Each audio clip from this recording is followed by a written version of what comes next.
Look around you, where you are right now. As you're watching this, look around your house. There are tools you have you're not using that can actually fetch you a whole lot of funds.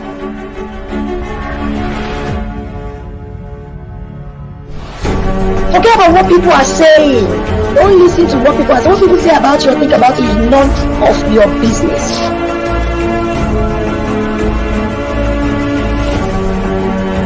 Many entrepreneurs want to build a business at the same time feed from the business. It cannot work. In Lagos,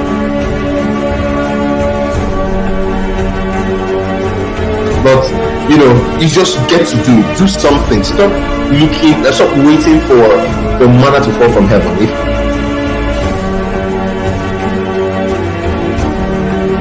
Never you at any point think you have 100% strength. It's not possible. So as a leader, you focus on your strength 100%, then your weakness, you get someone to fill it in. Now, the person you are bringing in, ensure that the person's weakness is your strength.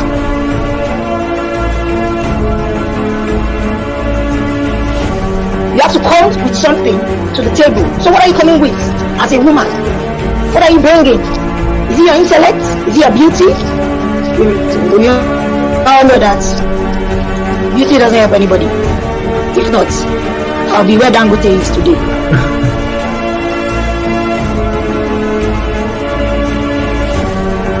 Please, if you are listening to me, don't try and sell what is not sellable if you don't have the funds to push it.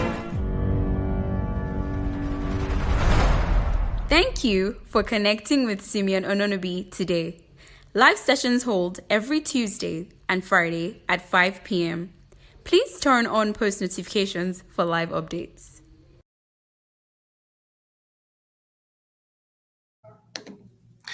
Hi everyone. Yes.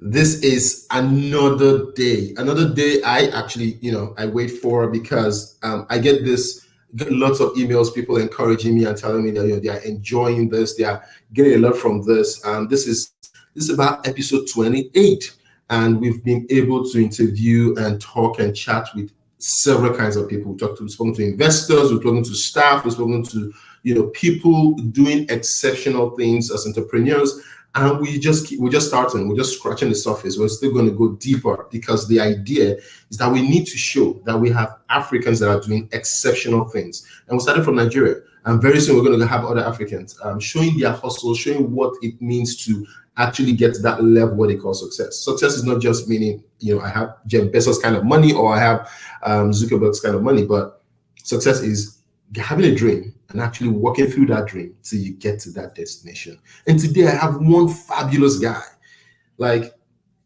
Mr. Adepoju, or Saheed as I call him, is a wonderful person. He's someone that shows me that once you have a dream, no matter what that dream is, you don't have to build a business, you don't have to be an entrepreneur, you don't have to build something wonderful or stuff like that. You can actually start from somewhere and have that dream that you're going to be someone of importance. You might be the next Jerry Sandberg. You don't have to be the next Zuckerberg, and that is also success. And he started from way back. I knew him, and we met in Abuja. He actually corrected me when he came into the studios.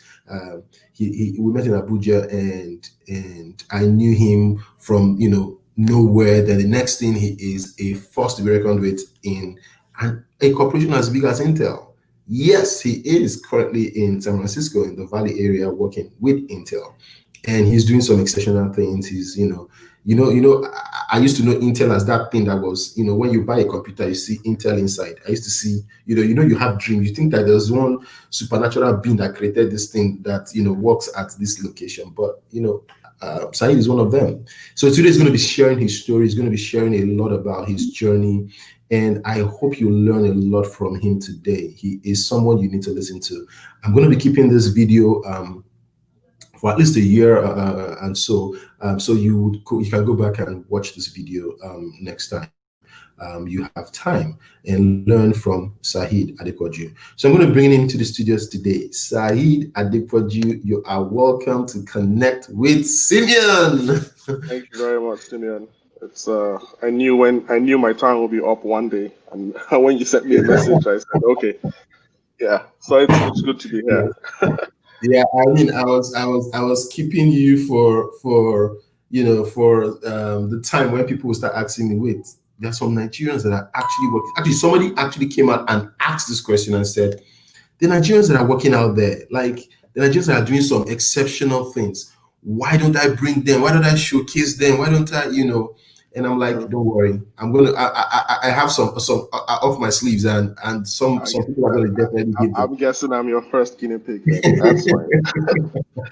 Yeah. So, Saheed, this show is about showing people that are doing, are achieving their dreams, so that Right. the huge population of Nigerians or Africans out there that feel that, oh, we can't achieve anything because they say Africa is dull, or Africa is dumb, or Africa is this, or Yeah. Africa is that. We can start Yeah. changing the narrative by showing that there Right. are people that matter. They might not be on CNN, but they matter. They're doing some exceptional things, and you're one of them. I remember the last time we met at CCHub. Before I just wait, where is Saheed? Where is Saheed? Next is Saheed is in Intel. So I mean, tell us about your journey. Tell us about yesterday. How was growing up in Nigeria? Well, thank you very much for having me. It's a rare opportunity to talk about. I don't think I've had a platform where I actually talk about all those things at once. So this would be a good way to do that. I grew up in Kaduna. I was just a regular, middle class kid that grew up in Kaduna in the north. I had the opportunity to go to a very good secondary school. So all my schooling happened in the north. I started out programming in about 1999 at 16. Was when I met someone that took it upon himself to teach me programming pro bono for free. And one of the things that I have learned from that first experience, is to never let go of networks. It is, I think it's the blood work of how I've gotten to where I am today. It has nothing to, half of it is skills, that's true, but more than 60% is network. So I met this man out of the blues in the computer lab. Doesn't know me from anywhere. And he takes a shot at me, The only condition was I had to go and do my SSC and not fail. I came back in 2000 and we did 3 months. The only programming experience I ever did before I got into university was 3 months of C language programming. And that changed everything. That gave me a pathway, that gave me something to look up to. And that also obviously kept me out of trouble. So, because I would be on the computer screen. So that's the first foray into computing. Following that, I ended up, after graduating, working as a software developer for a firm in Abuja, Quantec. So I get out of school, and right out of school, I'm straight up working in Abuja. So that was also very good. I found the job myself, again, networking. And how did I do that? I went on an internship in Abuja, not knowing anyone in Abuja. I interned at NIT, and it was at that NIT that I met other people that were doing things. My first job, essentially, I finished my internship, went back to school, kept in touch, and that same person gave me a job in Abuja. Wow. And that's how I essentially got into Abuja. I don't know anyone. My dad essentially said, okay, fine. He has a project house in Abuja that I can stay in temporarily, and he allowed me to do that. It was at this time that this was 2005. So I graduated in 2005. I started working almost immediately as a software developer, writing .NET code, C# code. And I got some experience. At the same time was when I decided I wanted to go study abroad. So this was my, again, my first time. I, just got admission into the UK.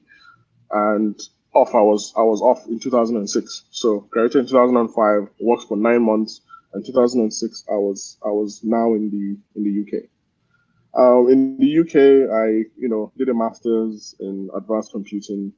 It was my first experience in the Western world, so it was slightly different. So you had this young kid that that had been in Nigeria, but the UK was a bit different. I finished, but one thing happened. I couldn't get a job in the UK. It was really, really difficult. And while I was in the UK, again, same thing with networks, again, keeping networks.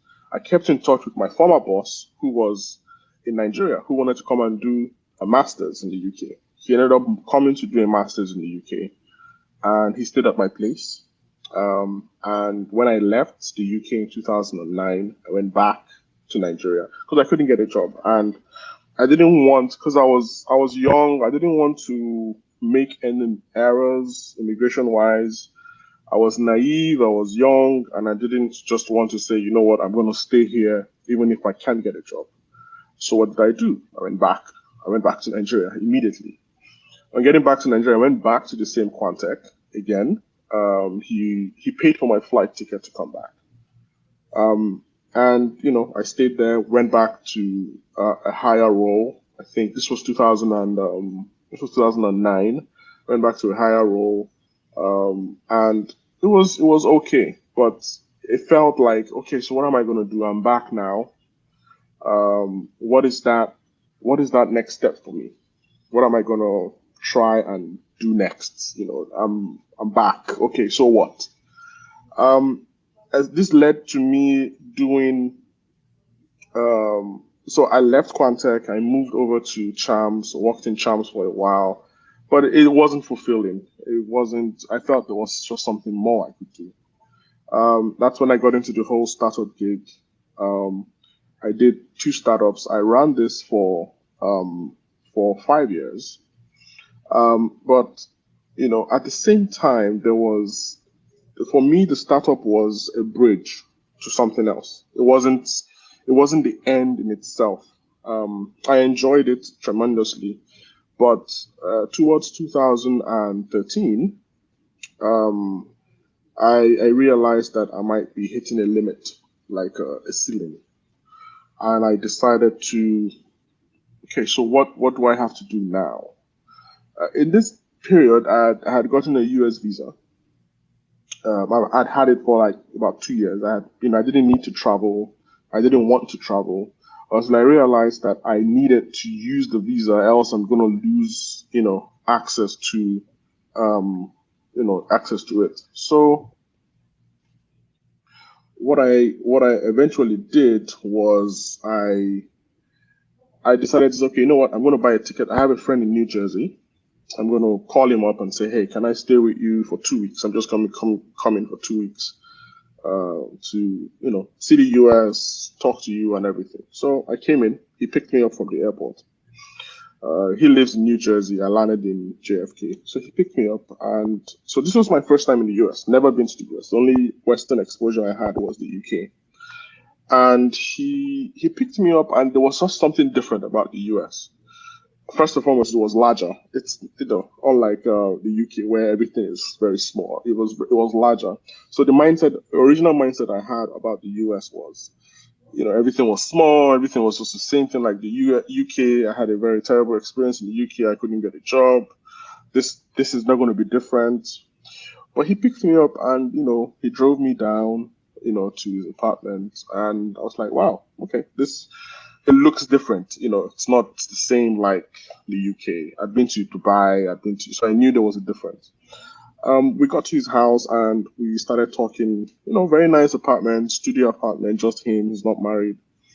And he said, yeah, you can stay. There's food, you can cook if you want. If you want to eat out, you can eat out. We went to Mina together, so he's a very good friend of mine. And so I now had to ask him, I was like, what do you do? What exactly do you do in the US? Like, you don't, so the mentality with the UK is always slugging it out, working 2 jobs, or I'm flipping burgers here. I'm like, this guy doesn't look like he's doing that. It's like, yeah, he works at JP Morgan. was like, how can you work at JP Morgan? I was like, yeah, I work at JP Morgan. I'm a software engineer at JP Morgan. I was like, so how did you get into JP Morgan? So it was very surprising for me. And he said, well, I went to school. I was like, well, so in my mind, I was like, okay, maybe you're trying to throw me off or like school. I'm sure you had to have gone to Harvard or something. I was like, no, I didn't go to Harvard. I can't even afford Harvard. It's like, where did you go to school? I said, I went to Prairie View, so HBCU, a historically black college, university. It's like, really? It's like, yeah, I went to, that's where I went to. It's like, oh, the reason why this got me surprised was, prior to coming to the US, I had been planning on getting into Ivy League schools. I had planned Stanford, MIT, Harvard, and Dartmouth College. So 4 of them, I paid $1,000 for application fees, to try and get into the school. And the guy looked at me and just laughed. It's like, why are you bugging yourself? I was like, why? What do you mean? It's like, so this was the statement he made that changed everything for me. He said, see, do you want to come to the US or do you want to go to school?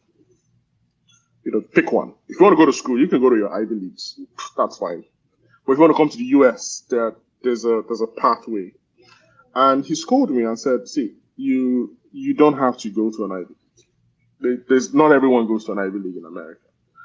And that changed a lot of mentality for me. So this was 2014. So 2014, I came around April of 2014. I was getting married in June of 2014. So this was just before I got married. And, he took me out, we went out. I took a trip to Florida. I went to Texas and I came back. And there I decided that I was going to move to the US. Now, this is where it gets funny. I did not know how it was going to happen. I also did not want to stay back in the US because you always had the notion of, you have a visit visa, you can just stay back and then hustle it out. I was like, well, I was in the UK. I know what hustling it out means. I'm not going to do that.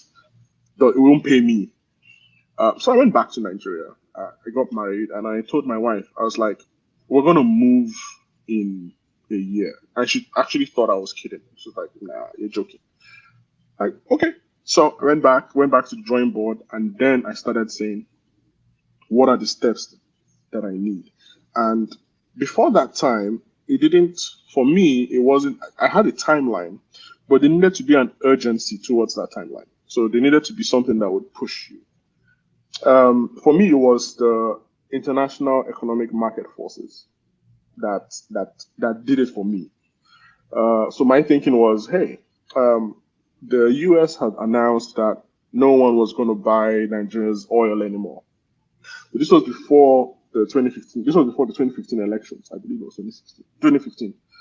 And I was newly married. I said, nobody's going to buy. This was so 2014. I got married. A year later was elections, and the story was America would start using shale oil and no one would buy crude oil from Nigeria. And America won't buy crude oil from Nigeria anymore. And that was a signal for me. I said, this is like an urgent thing now. If the US is not going to buy crude oil anymore from Nigeria, there's no foreign exchange coming in. If there's no foreign exchange coming in, it doesn't matter who the president is. Could be anybody. If there's no foreign exchange to run the economy, there's no point. So that was my let's get out now. So it was very anti-everybody. Everyone was like, no, but Buhari's coming. I was like, well, yeah, you guys know that. But, the market forces that I'm looking at says there's probably going to be trouble with foreign exchange. That's all I saw. I did my GRE exams. I worked closely with Education USA at the US Embassy and did the exams and started applying. And where did I apply to? The school my friend went to. Because, that was the only place he said, hey, I went through the school. I said, okay, and how much was the application fee? $50. I had paid $250 to 4 schools and I didn't get in. I paid $50 to 1 school and I got in. So again, the power of networks. If you didn't tell me that, I wouldn't have bothered. I wouldn't have known. So I get the admission, and the question was, so how am I going to fund this? Because, now I'm telling my parents, oh, I'm going back to school. Well, you're married, you can do whatever you want to do. It's not, but you're not going to get any money from me. I'm like, well, I'm not asking you for money, but can I get your bank statement to tell the embassy that there's probably a way I can pay? I didn't have anything in my account. I can tell you, I couldn't present my own bank because I had run businesses for 5 years, nothing. However, in this same time period, and this is where it gets interesting, this same time period, there was a project from the EU that had been won by an Italian contractor. And just at the same period, he needed someone locally to run the project for him in Abuja. And he found me on the internet. I don't know anybody at the EU. He literally emailed me out of the blues and said, I want to work with you. It's like, okay, so it looks like I might have some money coming in. The whole project was like $25,000. I was like, okay. So, this is where it gets interesting. There's money about to come in. You're in Nigeria, and, this is your first big break, from an EU project. And here I am saying, no, I'm going to use this money for school. Now my wife thought, okay, you have totally now lost your mind. That you're going to take, what am I going to do? And it's very interesting. The day I got my student visa at the embassy was the day the guy transferred an upfront amount that for the project. So he said, oh, you know what? This is a project we're doing. Here's 8,000 euros for you to, mobilization fee. And what I did was just simply hire 2 people and say, you know what, you guys are going to do this project. I'm going to pay you very well, but I am going to school. And everyone thought I was crazy. So I come into the US August of, it's actually funny that you would bring me on today. Today actually marks exactly to the day my 5th year in the US. So, so I get into the US, and so the next thing is, so what is the plan? So my friends had told me that whatever you do, make sure you get an internship. So I treated that as important as the study in itself. So I got an apartment, walking distance from the school. And I said, okay, fine, let's get to work. So during the day, I would go to class, and, in the evenings, I would, call the guys in Nigeria, what's going on with the project? What are the things happening? At this same time, one of the things I also would like to point out here is persistence. Now, the US is not so let me give you an example. So the US is, there are two modes that you should have when you're coming to the US. You have the holiday mode, and you have the I'm living here mode. If it's a holiday mode you're in,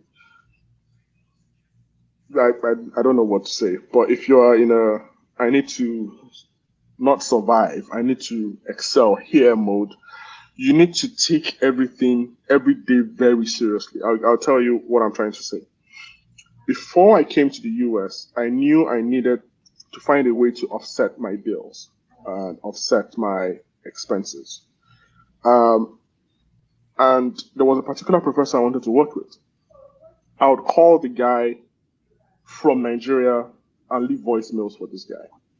I did that for so long that he literally they thought I was crazy. So why am I saying this? This is the advice I got from someone from the US embassy. He said, I said, I'll tell the lady that, I emailed the professor, he didn't reply.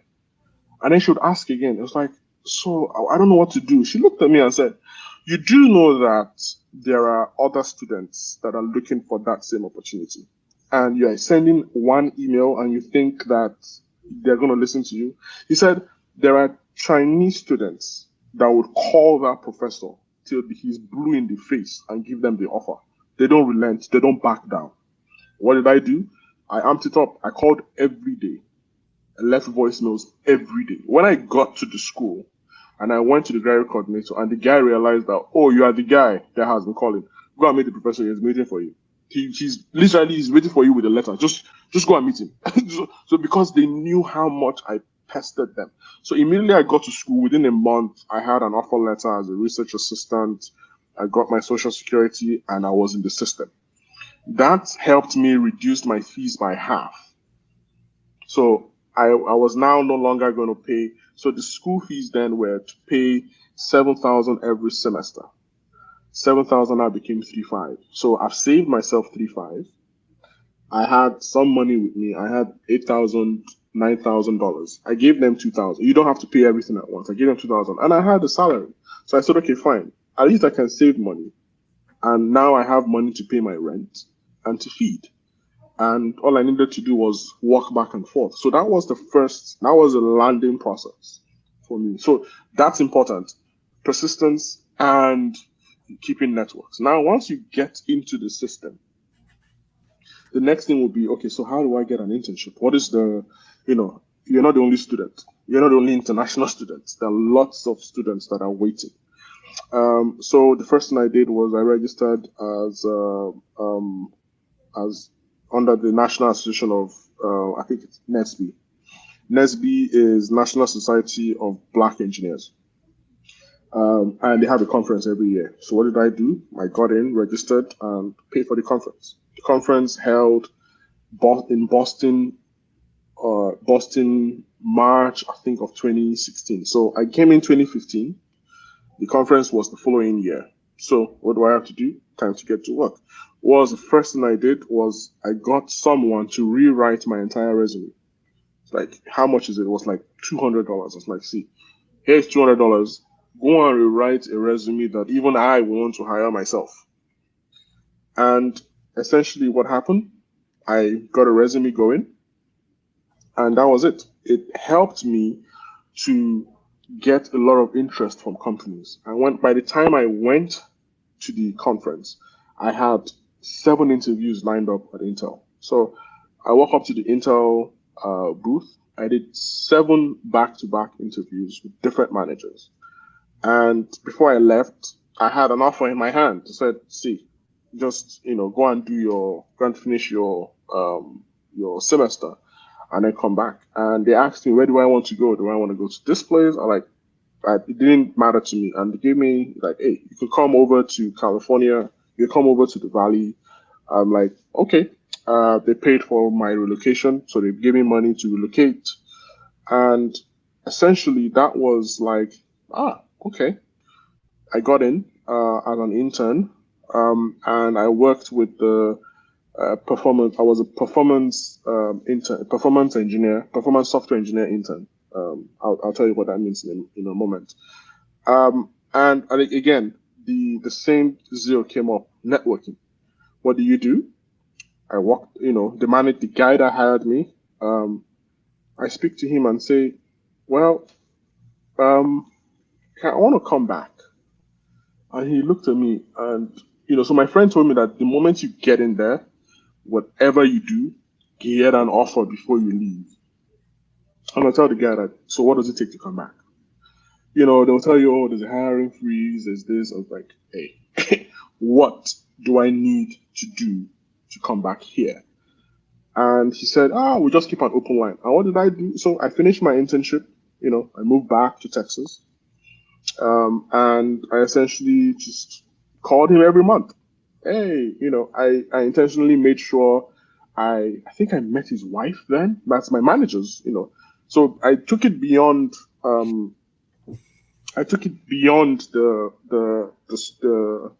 office, Oh, what are you up to? He's a young guy, he has a PhD in physics, so we talk about different things. And essentially, what did I do? I just kept in touch. I would call him every month. Hey, how's your wife? Oh, how's work? She knew what I was doing, but she couldn't say what I was doing was wrong.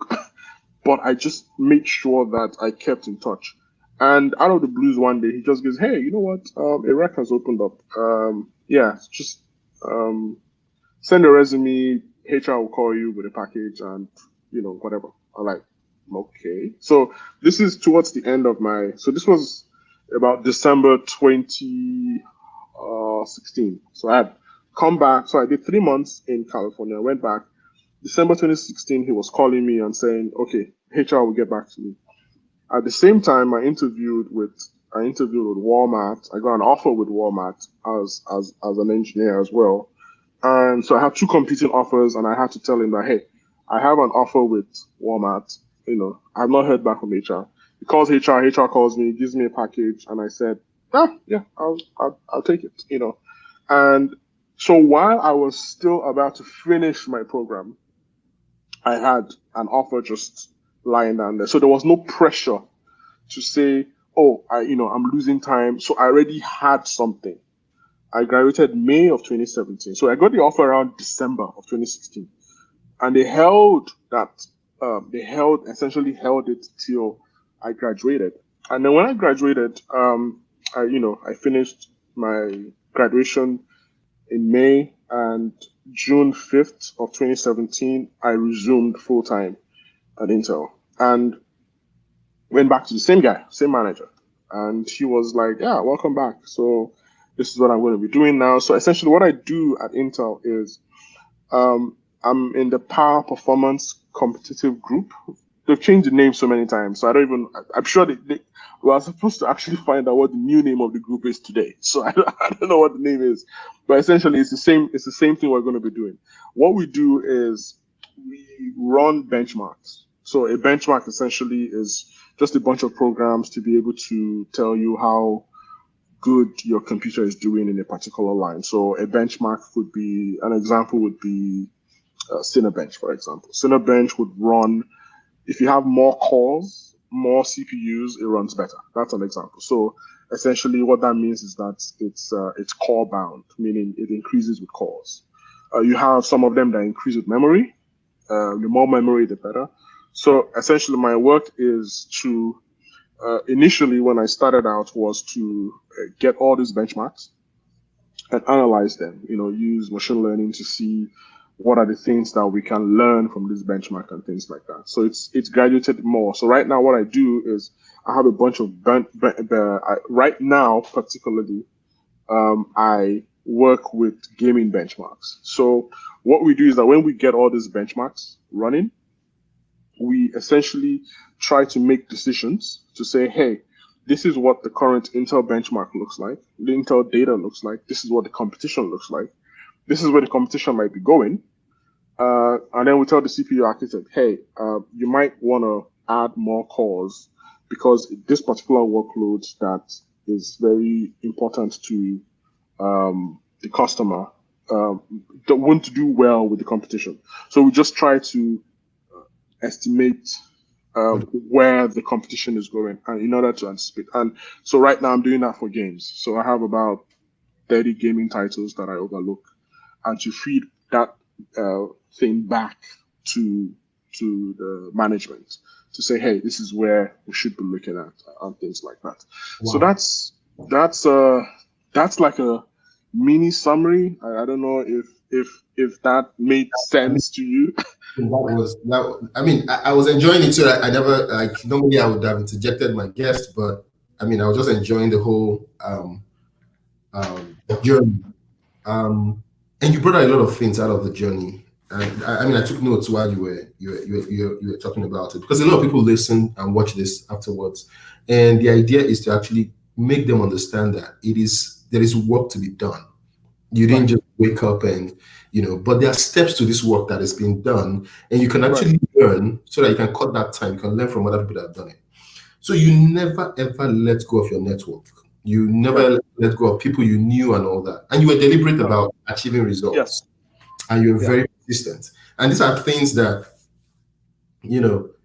if we have life, we should just keep doing. So being persistent about what we're doing, making sure that you don't kill your network. It's something I had to learn over time, because friends like you, we've been friends for donkey years. We still keep in touch. We call, once in a while. We celebrate stuff and all that. E is a friend. I have like right now, I didn't just realize that I have over 1,000 people that are friends that, you talk once in a while. You just, try and get what you need and all that stuff. And what I've noticed is in life, every single friend or every single person in your network accounts for something you might need in future. So you cannot not let Definitely. go. You can't let go of that. No. And you shouldn't. In fact, speaking of that, I'm still the guy that I met that taught me programming. I still talk to him 17 years later.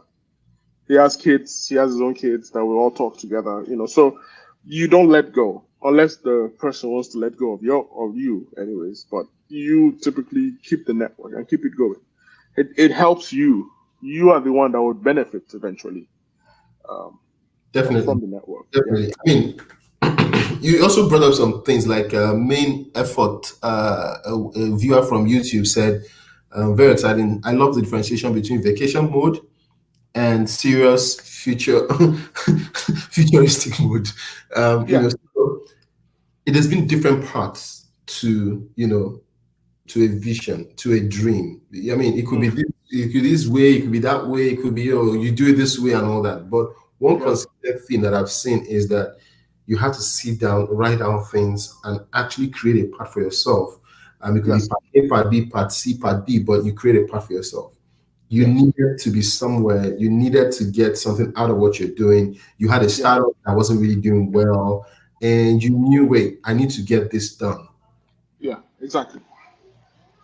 So the question I would ask is, a lot of people today are in hubs, trying to build businesses, or they hear, oh, there is Aboyeji, or there is Shola Akinade of Paystack, or there's, this person doing something, let me go and build my own. And they don't realize that there is a lot of work to be done. Yeah. It is not, nobody wakes up and just builds a business that is worth $100 million. Yeah. A lot of work. Yeah. And not everyone will. Exactly. So what would you advise? A lot of people sit down at CCHub and say, Saheed is now in Intel. I need to be also at Intel. I need to be at Walmart. Or I need to be building something with Amazon. There is a path which you have taken us in the past 15 minutes. You've taken us through that part that you went through. How did you learn to be that person? At what point do you sit down and say, this is going to be my part? This is what I want to do. I mean, yes, you talk about market forces pushing you to the clay for and things like that. But at some point you thought to yourself, you know what? I think I'm going to live in America. I think I'm going to work for one of the biggest corporations in the world. I think I'm going to be this or I'm going to be that.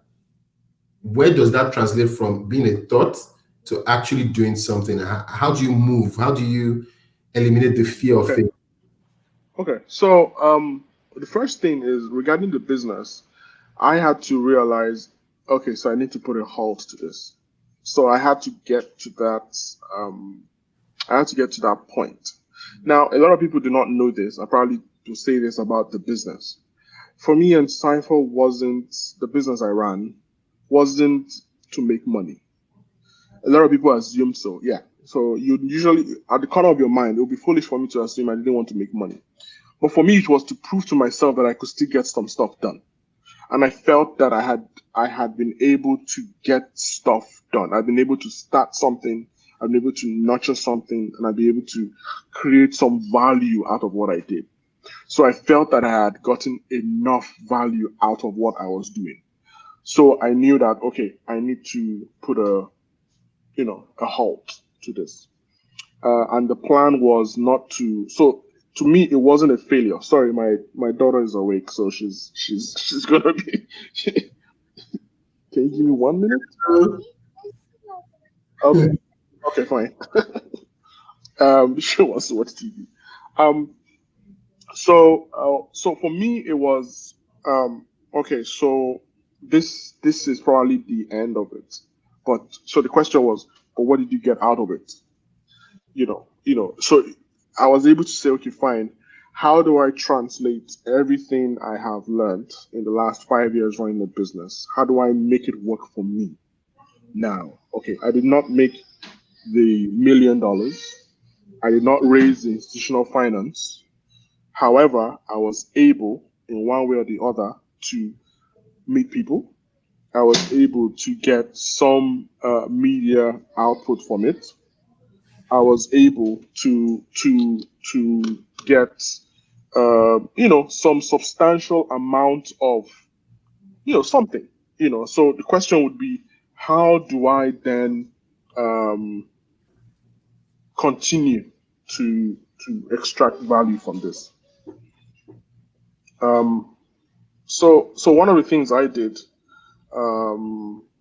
was, first and foremost, how do I collate all of them together for an admission package? So I took all of that together and I made it a profile. This is what I have done. This is what I can do. And I'm not saying that this is what I can do out of just saying, this is what I can do. It's what I can do because of this is what I've done. This is the potential I have. So I turned all of that into a profile. Like, okay, this is me. And one of the ways I've been able to use that profile was I recently got into a PhD program as a result of that profile.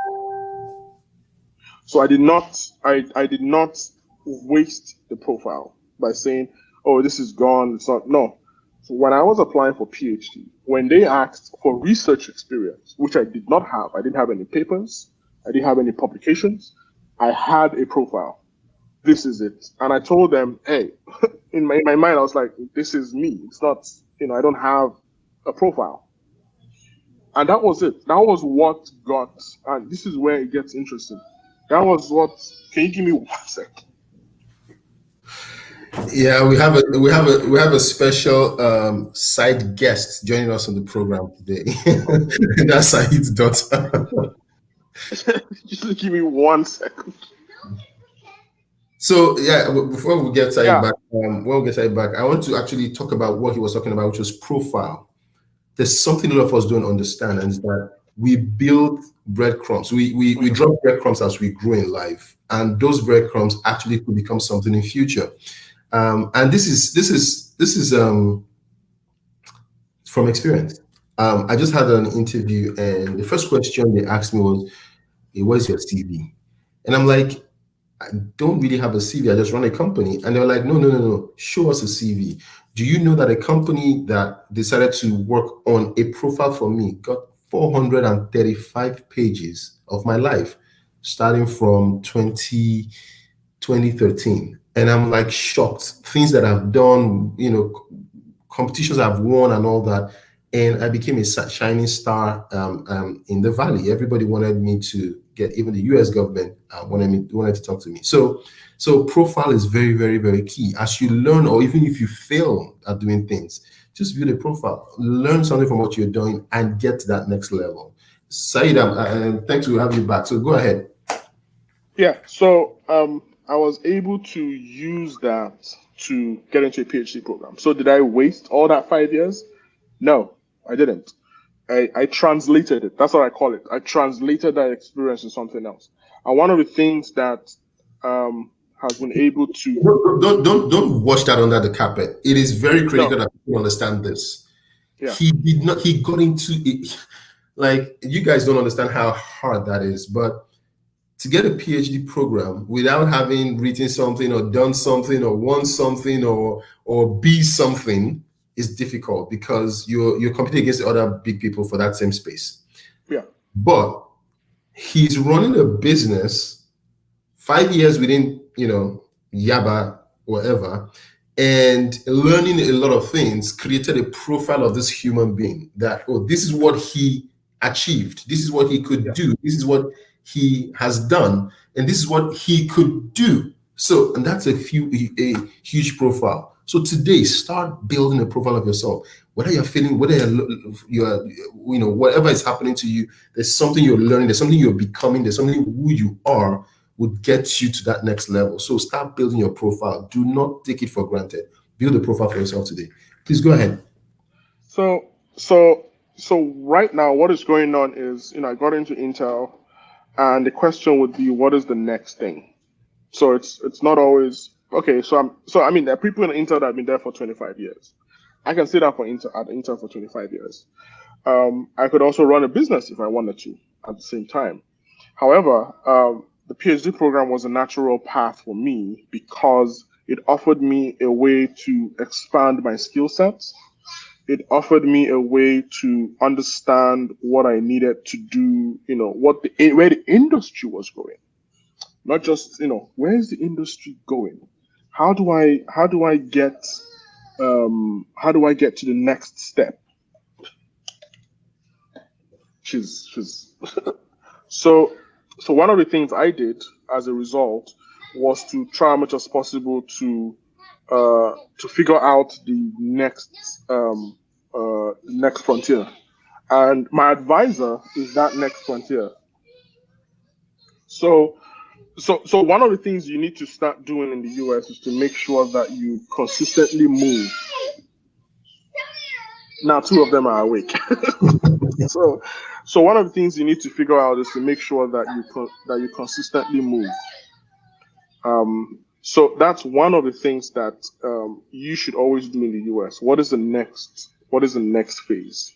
What is the next thing you should do? It could be furthering your education. It could be looking for the next job or things like that. So those are the things that I would naturally say. So for me, I'm still in that. It's still an ongoing journey for me. I'm still learning the whole US. And also critical to your path. So my path was getting my papers done. And I was able to get that done in the US by the same company. So they were able to file my paperwork for me without having to pay anything. So that's one of the things. So always make sure you sort out your paperwork at all times. So Great. That's pretty much another thing that you have to make sure that you're doing. Beautiful. So guys, if you're listening to, you're going to watch this program, there's something you need to learn, and that's simple, straightforward. First thing is, wherever you are today, you can start building a profile of yourself. Whether you're learning, you're growing, you're building whatever, build a profile of yourself. Do not take it for granted. CVs are no longer, what you did. It's actually a life. What's with your life? It's a documentation. Yeah. Exactly, of your life. So start doing that as you grow. Yep. One day, one of the viewers, director, at FI, Finance Institute, he's done this, he's done that. By the time I get one day's profile, it's probably 700 pages based on what it is. And people respect this because it is a journey of a life, and they can connect to it and they can make it something. So it's no longer, oh, did you study in UI? What did you do after UI? Did you do this? Did you work for GT Bank? Did you? No, that's not life anymore. Life is actually creating a profile of that image, that person, and go to it. Another thing is this: always listen to your network. Always listen carefully to know who is important to that next level you want to take. And Saheed did that perfectly. He went back to his network, he dug deep and all that.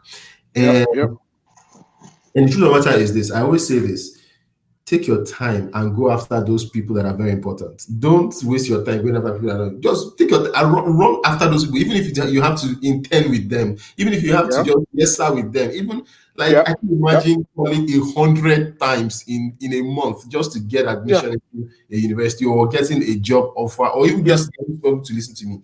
A lot of youths would say, I don't do him now. If the man knows he doesn't like me or he doesn't, but then I'm the one that would lose. Exactly. You're the one that would lose. The guy is getting 20, 30 other calls within seconds, and his brain is busting. He doesn't even know what to do. So he's just going, who has been the most persistent person? Let me even see. And he goes through, you've called 100 times. The last person called 9 times. And he's like, oh no, this guy is very persistent. Let's see how you can translate that. And that's how you get the job. So you have to be very careful and very persistent. A lot of people send me emails, I don't reply. Next thing I get is a blaster. Oh, is it because you are too big and all that? And I just laugh and smile and I'm just like, oh, okay. So you think that you're the only email I get. If I look back now, I probably have a lot of emails I'm going to read after the program. So at the end of the day, keep doing what you're doing and be very, very deliberate and persistent. I don't know if we have any questions for you. What does Saheed mean by paperwork, resident permit, or academic? So there's a question from when I meant paperwork, I meant resident permit, green card. I started working at Intel May of 2017. I got the green card October of 2019. So I treated that as just like the way I treated persistence. So I treated that like a full-time work. So I essentially became an immigration lawyer. So I knew everything about the immigration work here. So it was green card. So that is started. So I'm a free agent. I can do as I want to do right now. Cool. So that answers your question.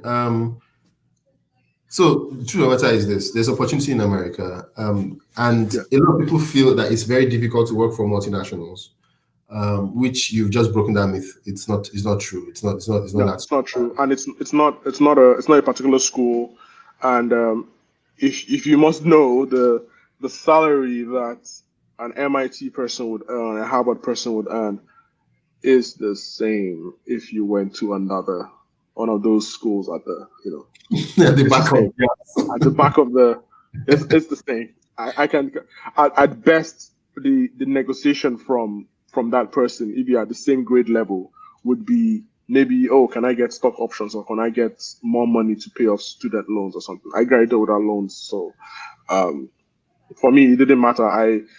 I used the most optimal way to get into the system that did not cost me anything. It doesn't minimize the advantage of going to an Ivy League, by the way. The difference, and if anyone is wondering what the difference is you would not need to have to hustle, like go to a conference, or the work would come to you. If you're an Ivy League, they will come to you and say, okay, we want to hire you. That's the difference. So you're paying that extra premium you're paying for. It doesn't mean you won't also go interview. It just means that the network in those schools make it slightly more efficient for you to get a job. If you're in the backyard, you now have to carry yourself to this conference or that conference. I know I have lots of friends, different Nigerians that will have the same story. Some that didn't get internship and had to hustle till they got the job. People doing ridiculous interviews, until they got a job and things like that. So yeah. So it's easy. It's not easy, but it is doable. So guys, yes. It's not easy to get into a top-notch global corporation, but it's doable. And it's also doable to rise in ranks. So please don't have that myth in the back of your mind. Oh, I'm just this young boy from Ajegunle. I'm just this young boy from Yaba. I cannot do this or I cannot do that. No, you can. You can actually achieve anything you put your mind to. Just follow Saheed's words. Make sure you don't forget your network. Be deliberate. Be persistent. And try to learn as you go. Also build your profile. So there are 5 things that don't come here today. Build your profile, be persistent, always be learning, make sure you have a network and be very deliberate at what you want to achieve. Saheed, it is exciting for me to see people like you because you're advising me even here, you're advising me in America, and you're helping me with things that I need to know and stuff like that. So it's very good that you're part of my network. So, and I'm going to keep that. It's good that we've kept in touch, irrespective of geography, even while you were in Nigeria, while you were here. And I always seek out to keep networks. I'm not the type that would want people to, network with me. No, it goes both ways. You network with that person, and that person networks with you, because you always keep learning. Oh, okay, this is the next thing that is going on here. Oh, this is what I can look at, and this is what I can think about. This is what I can. Okay, so. Because it's a learning process. And America is a very big place. You can't finish learning. Definitely. So, guys, if you have any questions for Saheed, maybe questions around how you can move faster, how you could get things done, or get into corporations like he has. Always reach out. Send an email if you're shy enough. If you're too shy to send to ask the question, send an email. Connect with Simeon@gmail.com, and I'll push it straight to Saheed. We're running short of time, so we're going to be very, very. We're going to be closing very soon. So I need to just final words. What do you call success? For me, yeah, success. Yeah. I don't know. I frankly, you are the one seeing it as a success. I see it like slugging it out every day. I don't know. I'm not trying to be modest. I simply do not know. But for me, if I want to crown it, success is just being able to, whatever tasks you try to do, you accomplish. That's for me. Whatever okay, I want to do this. Oh, I finished it now. Oh, yeah, okay. So at least I go. So I wanted to come to the US. I did. I wanted to get a master's. I did. I want to work. I'm doing that. I want to get my green card. I did that. I want to get a PhD now, so that's another 5-year plan. So for me, it's each milestone that you hit and you are able to hit is a success. Maybe the cumulative effect of all of this then makes it a success. But for me, each cumulative move each milestone that you hit is a success. I love that. I love that. That's how I measure it. I'm going to steal that. Each milestone that you hit is success. So, guys, you've heard that from Saheed. Create milestones for yourself and start hitting them. Create networks, be deliberate, be persistent. Nobody is waiting to listen to you. I have a mobile phone here. I have a phone here. It's going to ring 100, 200 times. You're just one of those 200. So if I don't pick your call, it's because 199 other people drowned your voice. So you have to get your voice to the top and keep doing what you're doing. Don't get stupid by over pushing it, but there's a way you do it. The person will never say no. Like I would never say no. If, it's a friendly call or it's a friendly reminder and all that. So thank you very much for coming, Saheed. Thank you very, very much. If I always do this with my guests. If I have anybody that needs more advice, I am definitely going to get you to help that person out. Okay, sure. And help, talking about high school. If you want to come to school, So I can help. I can help with that pathway. Great. I have an understanding, a fair amount of understanding about U.S. immigration rules. So, beautiful. So if you need help, if you need advice around schooling in the U.S., around trying to get a job in the U.S., around trying to, work around with corporations and big corporations, Saheed is your man. So reach out to me, and I will definitely connect. I know he's on social media. It's very, very easy to get him. Saheed Adepoju on Facebook. I know he's also on Twitter. So try and reach out to him, hit him up, and definitely, if you can't reach him, get me. I will bug him and I'll get him for you. So thank you, Saheed, for coming. God bless you. Thank you very much for the opportunity. We need to allow you to go back to our other special guests in the they're here watching and singing Frozen songs. That's what I get for working from home.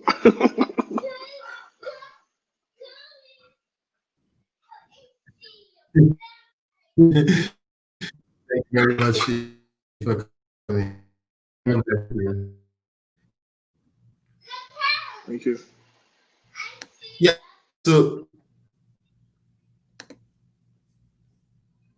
So that was Saheed Adepoju.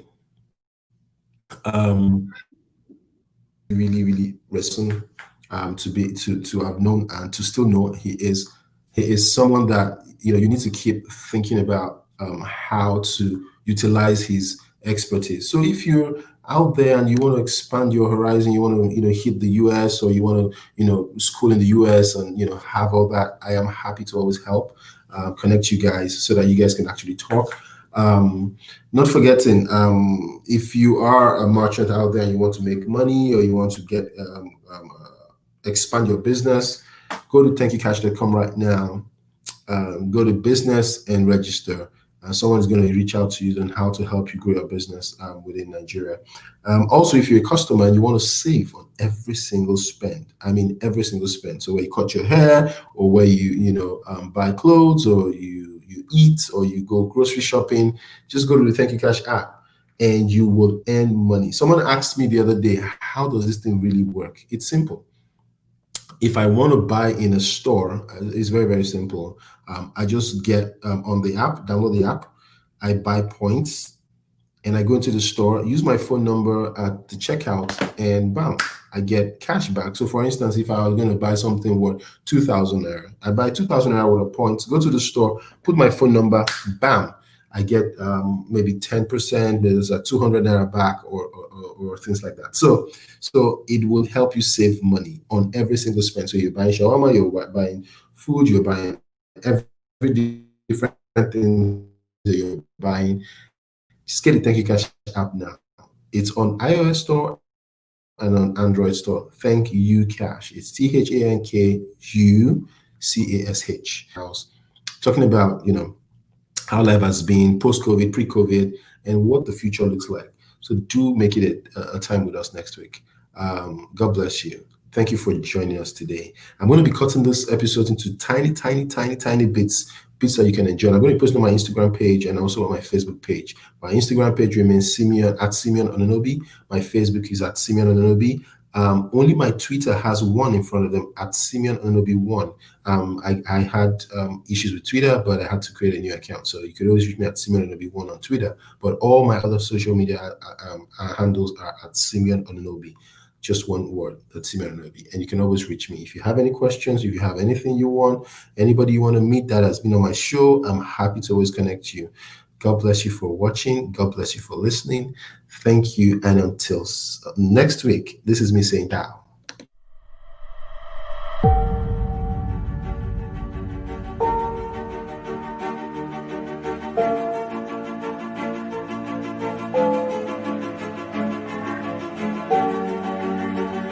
Look around you.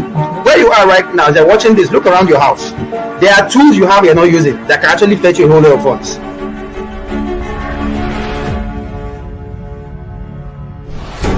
Forget about what people are saying. Don't listen to what people are saying. What people say about you or think about you is none of your business.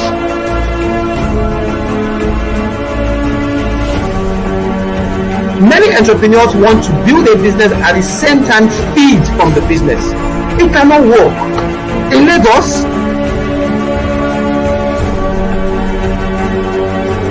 but you just get to do something. Stop waiting for the manna to fall from heaven.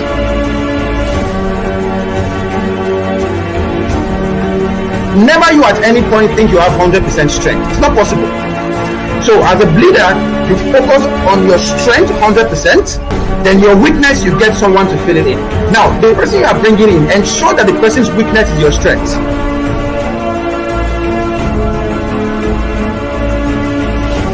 You have to come with something to the table. So what are you coming with as a woman? What are you bringing? Is it your intellect? Is it your beauty?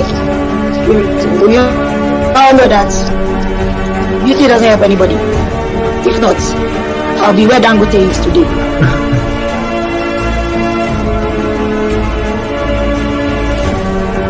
Please, if you are listening to me, don't try and sell what is not sellable if you don't have the funds to push it. Thank you for connecting with Simeon Ononobi today. Live sessions hold every Tuesday and Friday at 5 p.m. Please turn on post notifications for live updates.